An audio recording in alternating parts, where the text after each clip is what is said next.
ancient philosophy of Stoicism to the wider audience, namely modern Stoicism. Among the many publications of Professor Sellars, I could mention after reading the Stoics on the nature and function of philosophy, Stoicism and Hellenistic philosophy, and yes, recently edited the Cambridge Companion to Marcus Aurelius' Meditation. Alongside Stoicism, his current focus in re-evaluating philosophy in the Renaissance in the light of the idea of philosophy as a way of life. Thank you very much, Professor Sellars, for saying goodbye. And the word is to you. Okay.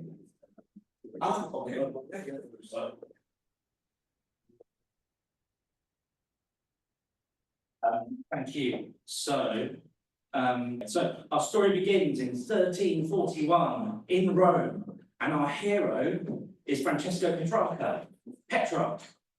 Petrarch is in Rome in 1341 in order to receive the laurel crown in recognition of his poetry. This wonderful 18th century engraving is brilliantly anachronistic because it shows him receiving the laurel crown on the Capitoline against the backdrop of Michelangelo's redevelopment that wasn't built until 200 years later. In the laudatory oration that was given at his crowning, the senator also Dell'Anguillara described Petrarch as magnum poetam et historicum. As well as being a great poet, Petrarch was indeed also a historian, fascinated by classical antiquity and inspired by his reading of texts by Virgil, Cicero, Livy, and many others. Petrarch was equally admiring of the material remains of the ancient world, and during his visit to Rome to receive the laurel crown, Petrarch and his friend Giovanni Colonna climbed up onto the tops of the remains of the baths of Diocletian in order to enjoy a panoramic view of the city's ancient ruins. In a letter that Petrarch wrote to Colonna a few months later, recounting their trip, Petrarch drew a chronological distinction between classical antiquity and the subsequent Christian era. And in another letter, he described the period since classical antiquity as one of darkness, whence the concept of the Dark Ages. Petrarch thought that the culture of the medieval period had lost sight of important aspects of ancient culture, which, like the ruins of ancient Rome, he wanted to see restored.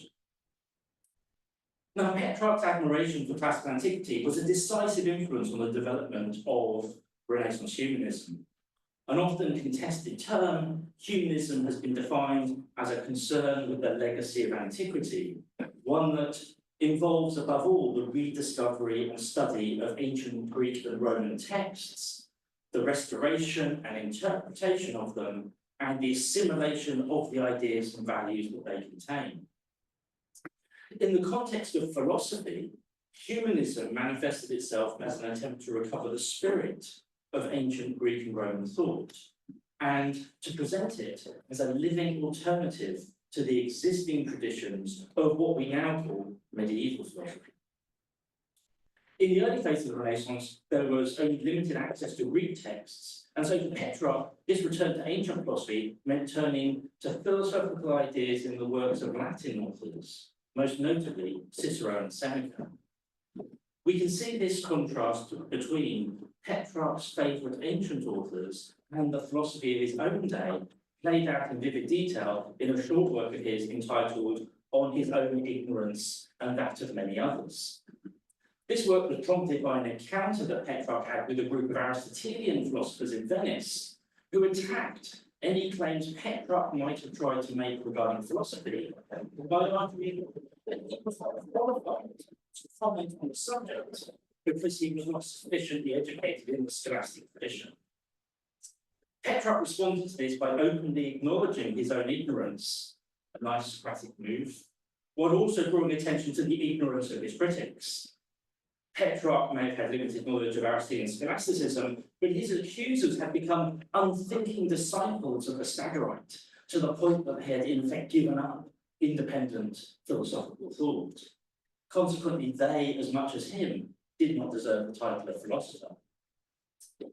Now, in this polemic, Petrarch might be taken to be both denying that he was a philosopher and at the same time attacking the philosophers of his day. It would be quite easy to see this as Petrarch the humanist, the poet and historian, simply rejecting the value of philosophy as such. In the light of this, one might pause before suggesting that Petrarch himself had any serious interest in philosophy. As Julius Domansky has commented, usually Petrarch does not occupy much space in textbooks of the history of philosophy. However, to his admirer, Coluccio Salutati, humanist and sometime Chancellor of Florence, Petrarch was without doubt not only a poet and historian, but also a philosopher. And it's worth quoting Salutati's assessment in full from a letter written in 1374, just a month or so after Petrarch's death. So this is Salutati on Petrarch. But good God, how he excelled in philosophy. I do not mean that philosophy which the modern sophists wonder at in the schools with vain witty boastings and impudent babbling, but rather that which refines spirits, builds virtue, washes away the filth of vice, that throws light on the truth of all things without quibbling disputations.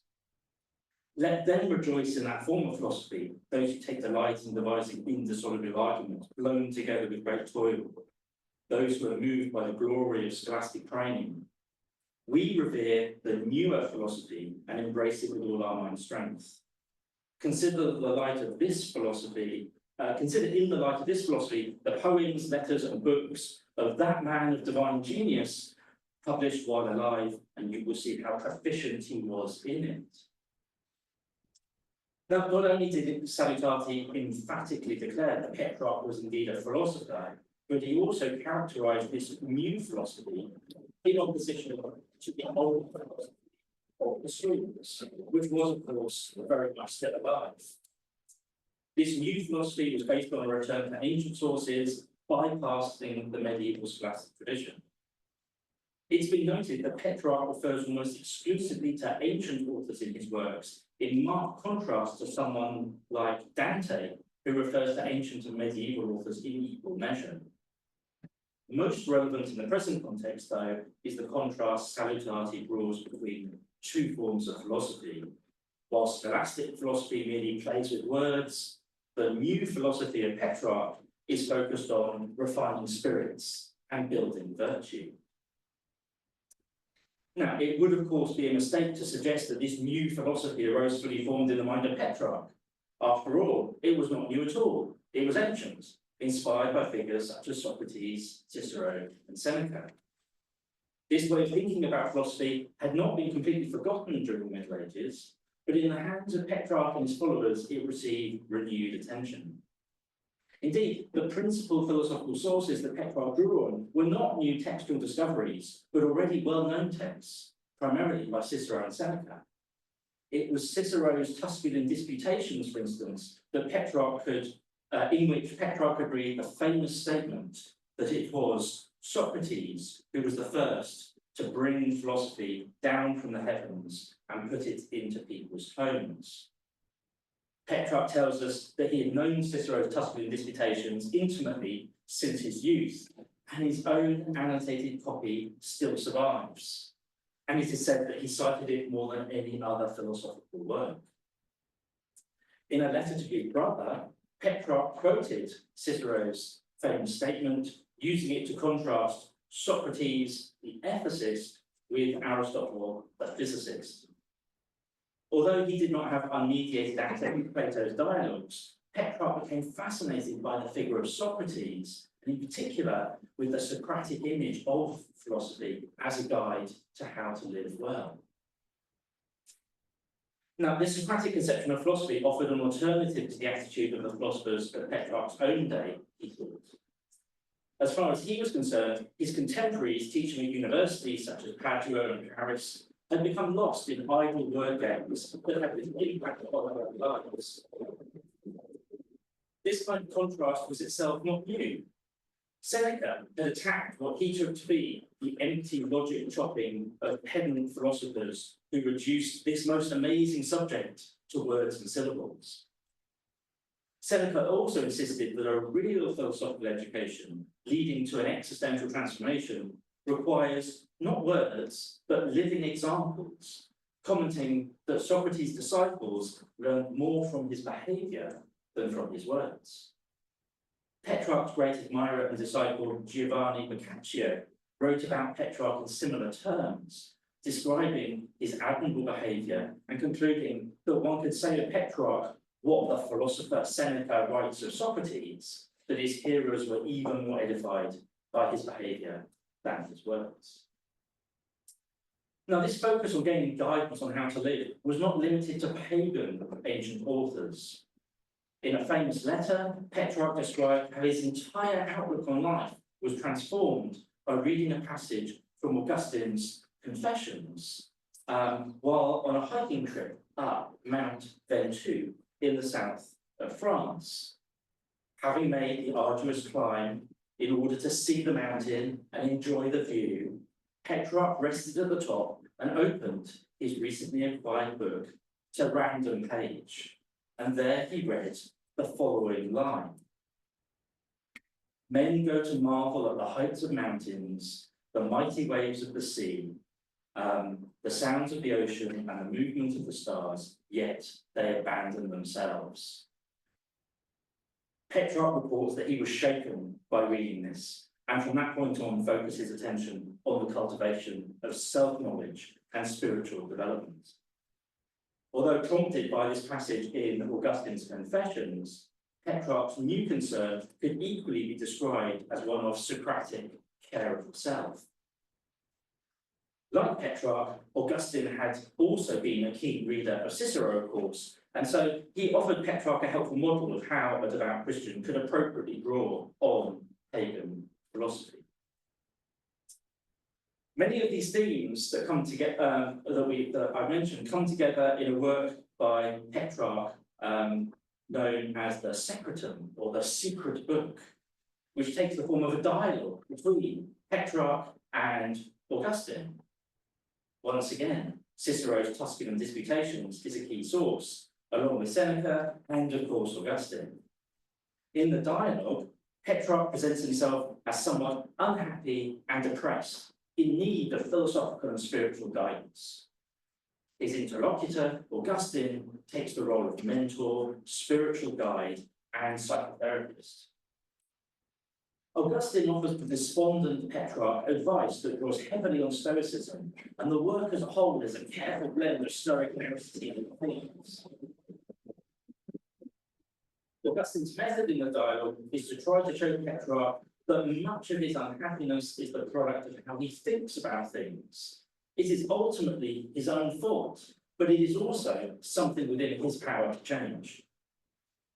Drawing on Cicero's account of Stoic ethics, Augustine insists that virtue alone can make the mind happy, and so consequently, it is only the opposite of virtue, namely vice, that can make us genuinely unhappy. Petrarch has his alter ego comment that you are directing me back to the teaching of the Stoics, which are contrary to popular opinion, but closer to the truth. In both the dialogue and in real life, Petrarch and his alter ego are already familiar with Stoic doctrine, but both have struggled to put it into practice. As the character Augustine comments, that's what usually happens with readers, with the dire and damnable consequence that disgraceful groups of well-read people wander around incapable of translating the art of living into action, even if they are very good at arguing about it in the schools. By putting these ideas into the mouth of Augustine, Petrarch hopes they will gain greater authority. In all of this, Petrarch is, of course, in dialogue with himself, and the title of the work, The Secret Book, may indicate that this work was a highly personal work of self-therapy, perhaps never really intended for wider circulation. You might think of a parallel with Marcus Aurelius' Meditations, although that's a work Petrarch would not have known about. The important point in the present context is the conception of philosophy that all this presupposes. The Petrarch, philosophy is understood as a guide to a good life, offering both firm ethical principles and therapy for emotional disturbances. More importantly, Petrarch makes plain that simply knowing these ideas is not enough, they must be put into practice. The same approach can be found in the longest of Petrarch's works on remedies for both kinds of fortune.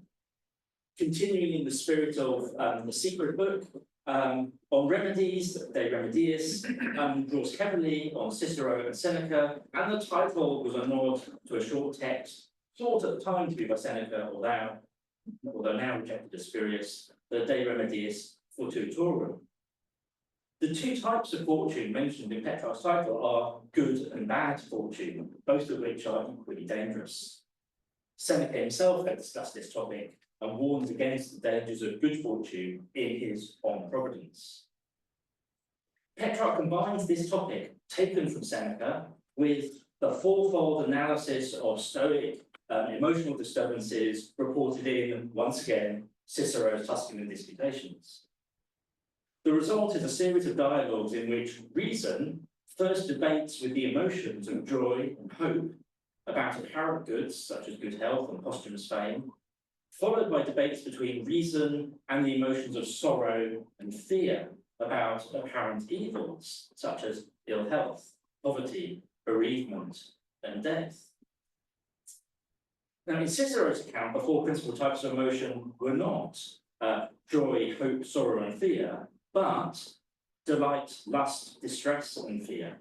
So without merely repeating his sources then, Petrarch nevertheless draws on a Stoic framework and Stoic materials for both the structure of his account and some of the content of his therapy, updating it in the light of Christian teaching. In the opening dedicatory letter, Petrarch is quite explicit that this cure for human suffering, extracted from ancient books, is philosophy. Indeed, a true philosophy, he says, which doesn't waste its time on sterile disputations, but instead teaches in precise and easy steps the shortest way to our well-being. So as we can see, Petrarch's new philosophy was nothing new at all, but in fact simply a blend of ancient ideas drawn from his favourite Latin authors, Cicero, Seneca, and Augustine. For him and his admirers, such as Salutati, this Latin philosophical tradition offered an alternative to the scholastic philosophy of the universities.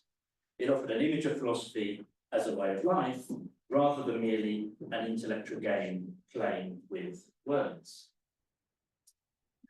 Now, Petrarch and Salutati both pointed to Socrates as the ultimate figure of inspiration standing behind this ancient image of philosophy as a way of life.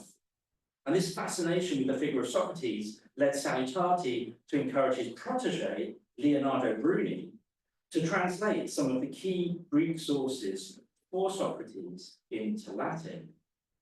Bruni translated Plato's Apology, the Crito, the Phaedo, as well as Xenophon's Apology. And it's worth stressing that this wasn't merely a philological endeavour and had its own philosophical agenda. Bruni silently passed over potentially embarrassing material in order to present Socrates in the best possible light. The aim was to turn him into a role model for contemporary humanists. In his biography of Dante, Bruni had described Socrates as the greatest philosopher there ever was.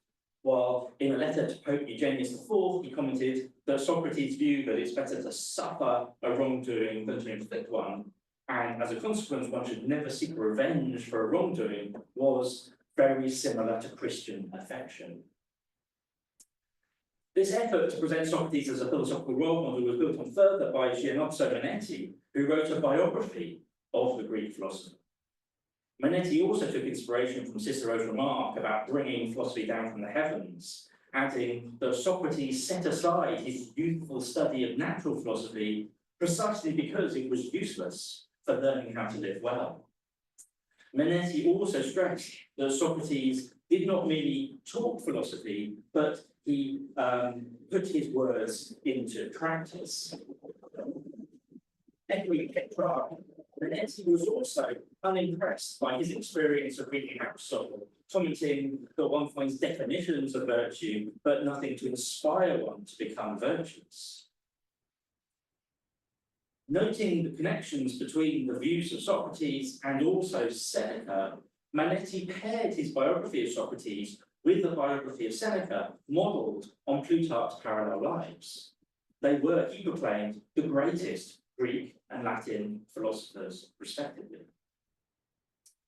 Now, this focus on Socrates as a humanist role model, who presented philosophy as a guide to how to live, received further impetus when Marsilio Ficino translated all of Plato's dialogues into Latin for the first time.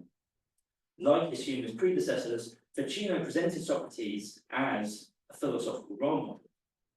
Socrates had been declared the wisest of men by the Delphic oracle, and Ficino commented that while Hippocrates strove to heal the body, Socrates strove to heal the soul. However, Ficino, who was also an ordained priest, quickly added that while Socrates attempted this, only Christ managed to achieve it in full. Elsewhere, in a letter addressed to the theologian Paolo Farabanti, Ficino tentatively suggested that Socrates might be seen as a precursor to Jesus. All too aware of how controversial and open to misinterpretation such a claim might be, Ficino simply described what he would say if he were to do it, without actually admitting that this is what he was doing. The language that Ficino used to describe Socrates here is telling. Socrates, throughout his own life, put the good before the transient. He coped with hardships in his own life, which he devoted to becoming a doctor of souls for his fellow citizens. He lived a righteous and lawful way of life as well. For all this, he was, like Jesus, rewarded with insults and attacks, and he too turned the other cheek. He was ultimately accused of irreligion and put on trial. He could have defended himself better in court, but chose not to. He could have escaped from execution, but chose not to do so. Instead, he gave to posterity an example of extreme steadfastness and patience. His deeds and words were recorded by his disciples so that future generations could benefit from his example. So, both in the course and manner of their lives, not to mention their doctrines, Socrates and Jesus shared much in common, claimed Ficino. Now, Ficino's attempt to present Socrates as a defender rather than a rival to Christian belief was taken up by Erasmus of Rotterdam. He also justified his interest in pagan ancient philosophy by showing the way in which Socrates was a precursor to Jesus, both in his way of life and in the arguments that he offered that in effect supported Christian doctrine. Erasmus went so far as to present Socrates as a saint, although it's been noted that Erasmus used the term sancte to describe a number of pagan philosophers, not just Socrates, but also Cicero and Seneca. And while this could be taken to mean saint in ecclesiastical Latin, in the classical Latin that Erasmus aspired to write, it simply suggested moral goodness. So the term was for Erasmus helpfully ambiguous in his desire to present an ancient philosopher like Socrates as someone close to the Christian tradition and a valuable role model for good Christians. Now, there's lots more I can say about Erasmus. Recently, I spoke to Erasmus for about an hour at the Demansky book launch, so I should pass over much more about him. But in brief, like Petrarch and the earlier humanists, Erasmus dismisses the scholastic tradition as obscure idle talk, wanting to revivify Christianity by presenting it as a guide to a good life, something expressed in behaviour, not words. And Socrates becomes an important role model for this idea, but of course, the ultimate role model remains Jesus as presented in the Gospels, which is one of the reasons why Erasmus goes on famously to edit the New Testament and translate the New Testament. But drawing on the pagan philosophical tradition, Erasmus presented the Christian way of life as a philosophical way of life. One might say that rather than seeing Socrates as a precursor to Jesus, as Ficino had done, now Jesus was seen as the completion of the Socratic project, of philosophy as a way of life. Okay, so this humanist contrast between an authentic ancient philosophy as a guide to life, personified by Socrates, and a bankrupt scholastic tradition that reduced philosophy to merely playing with words, can be seen in a number of later thinkers too, not least Michel de Montaigne. In the chapter of his essays entitled On Books, Montaigne comments that he has little time for modern authors, preferring to focus on ancient writers, his favourites being Plutarch and Seneca. Their teachings are, he remarks, some of the cream of philosophy.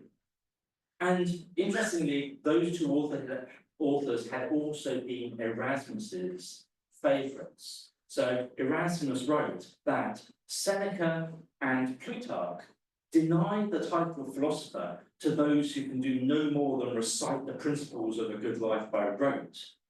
They bestow it on those who can carry out those principles in the conduct of their own lives. When Montaigne studies these and other ancient authors, he comments that I seek only that branch of learning which deals with knowing myself and which teaches me how to live and die well. The problem with much learning in his day, he suggests, is that it's primarily concerned with the transfer of information rather than self-development. The sort of education that the philosophers of antiquity had in mind was quite different.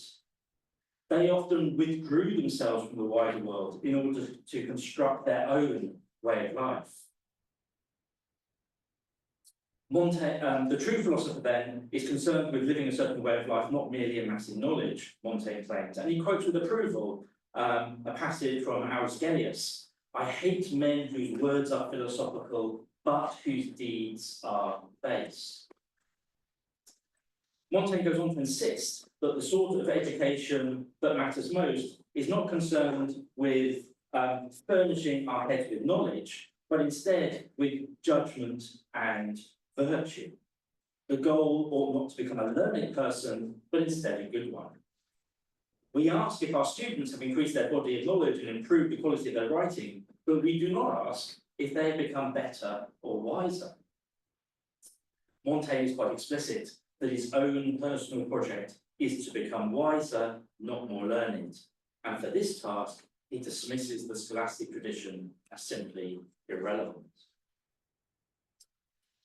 Now, as with his humanist predecessors, Montaigne turned to Socrates as the ideal role model for his project of self-knowledge and self-cultivation. In an allusion to the famous passage from Cicero's Tusculan Disputations, Montaigne presented Socrates as the one who brought philosophy down from the heavens and made it relevant to everyday life. He it was who brought human wisdom back from the heavens, where she was wasting her time, and returned it to mankind. More than once, Montaigne described Socrates as an example of a philosopher with his feet on the ground. He did not deal with vain notions. His aim was to provide us with matter and precepts which genuinely and intimately serve our lives. Okay, so in this very brief whistle-stop survey, I have focused in part on the role that Socrates played as a source of inspiration and a role model for Renaissance humanists who were looking for a way of thinking about philosophy that could stand as an alternative to the scholastic tradition. For Petrarch and Salutati, Cicero and Seneca were their principal sources. In the wake of the revival of Greek learning in Italy, Bruni could also draw on Plato, as well as going directly back to Aristotle, no longer mediated by medieval translations and commentaries. And we see a humanist reassessment of Aristotle's ethics, which I've not had the space to talk about today. The idea that the philosopher is someone who lives a distinctive way of life gained further support when around the same time the lives of the philosophers by Diogenes Laertius were translated into Latin for the first time. In the next century, Erasmus and Montaigne continued to draw on all these sources, but both shared a particular affection for the works of Plutarch and Seneca. And while Erasmus presented the teaching of the Gospels as a model for a philosophical way of life. Montaigne barely mentions Christianity, developing a largely secular ethics based on his ancient sources. But what all these humanists shared, however, was the conviction that, as Seneca had put it, echoing Socrates, philosophy is something that ought to be expressed in behaviour, not in words. Thank you.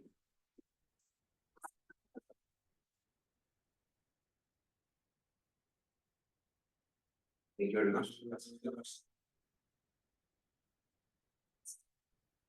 Thank you very much, Professor Sellars, for this panorama of philosophy of life in Renaissance, Italian, English, and French humanism. We have 10 minutes for any questions online and also in presence. More or less in 3 questions without doubts. So 1, 2, 3. Okay. We begin. One at a time, please. We begin, yeah, of course. Yeah.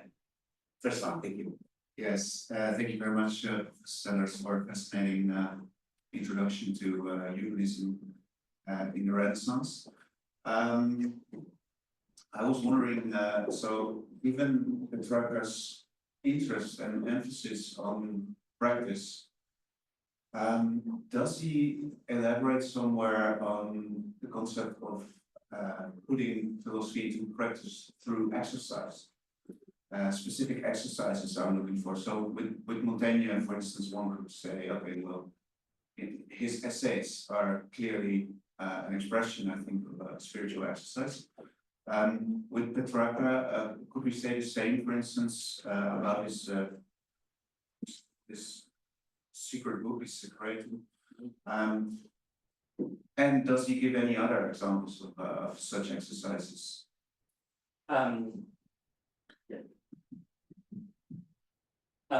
Yeah, thank you.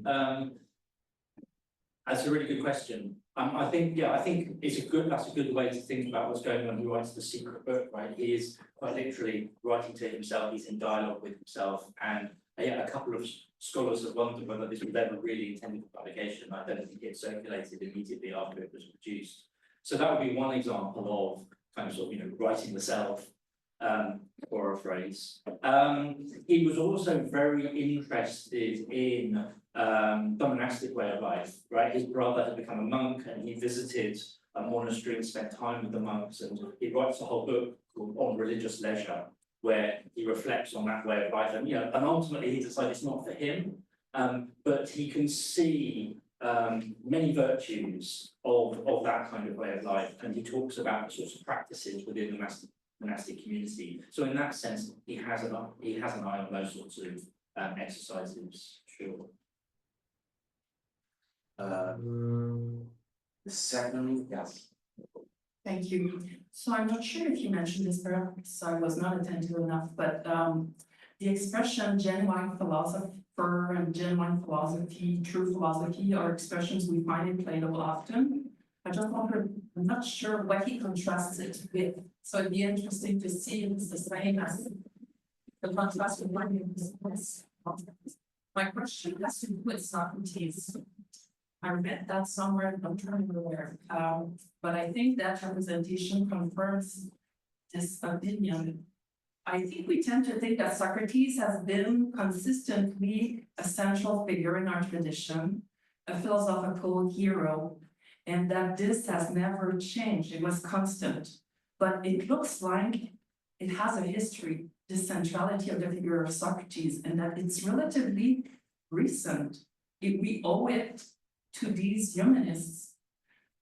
There were some ancient philosophers who admired Socrates greatly. Epictetus, for example, used Socrates as a model, but I think he is even more fascinated with Diogenes.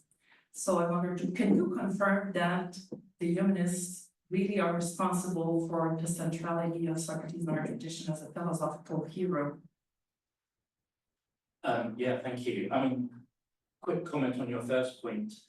They do explicitly contrast Socrates with the sophists, and you get that kind of rhetoric, right? So Socrates is the true philosopher, as is Petrarch, and then the modern scholastics are the modern day sophists. So they take up that imagery for sure.